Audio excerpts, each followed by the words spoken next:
एक समय था जब भारतीय सेना किसी दूसरे देश की सेना से लड़ती थी तो उस देश की सेना इसको पीठ दिखा के भाग जाती थी। लेकिन आज समय बदल चुका है।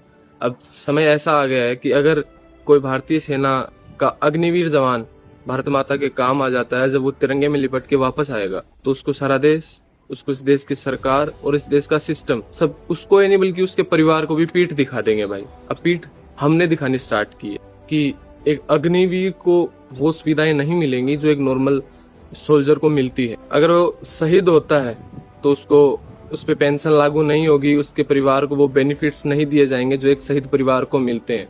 और ये फैसला कोई हवा में नहीं किया गया, ये फैसला एक शहीद की माँ की याचिका पे दिया गया है कोर्ट की तरफ से। तो आप समझ सकते हो फिर देशभक्ति की भावनाएं। ऐसे वीडियो बहुत जल्दी डिलीट होने की आशंका रहती है भाई, ज्यादा से ज्यादा शेयर कर देना ताकि मेरी ये बात ज्यादा से ज्यादा लोगों के पास पहुंच पाए। मैं आप सबसे एक बात पूछता हूँ कि एक अग्निवीर जवान अगर वो शहीद हो जाता है तो 70 साल की उम्र में क्या उसके माँ बाप किसी गली चौराहे पे भीख मांगेंगे? या फिर आप ये बताओ कि 70 साल 75 साल की उम्र में उसके माँ बाप जिन्होंने अपने बेटे को खो दिया, इस देश के नाम कर दिया है, क्या वो मजदूरी करने जाएंगे? भाई उनका रखवाला कौन होगा बाद में जब सरकार ने बेनिफिट्स देने बंद कर दिए? क्योंकि सरकार का मानना है कि एक अग्निवीर सैनिक की जान की कीमत वो नहीं है जो एक रेगुलर सैनिक की जान की कीमत होती है। ऐसे बहुत सारे सैनिक हैं, हमारे साथ ही बहुत सारे ऐसे लोग हैं, मैं खुद हूँ, जो अपने माँ बाप के इकलौता, अगर एक इकलौते लड़के के साथ ऐसा कुछ हो जाता है तो फिर उसके घर का, उसके परिवार का जिम्मेदार कौन होगा भाई? या फिर ऐसा है कि भाई आप इस फौज को ऐसे धीरे धीरे खत्म करके एक अलग से प्राइवेट फौज बना दोगे कि हाँ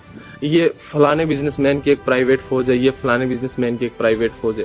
कुछ तो ऐसी प्लानिंग्स होगी आपके लिए, कुछ तो आपने ऐसा कुछ मास्टर स्ट्रोक सोच रखा होगा। भारतीय सेना का हर एक जवान, चाहे वो अग्निवीर हो चाहे वो एक सामान्य सैनिक हो, इस भारत माता की सेवा के लिए भाई दिन रात खड़े थे और दिन रात खड़े रहेंगे। जय हिंद, जय भारत।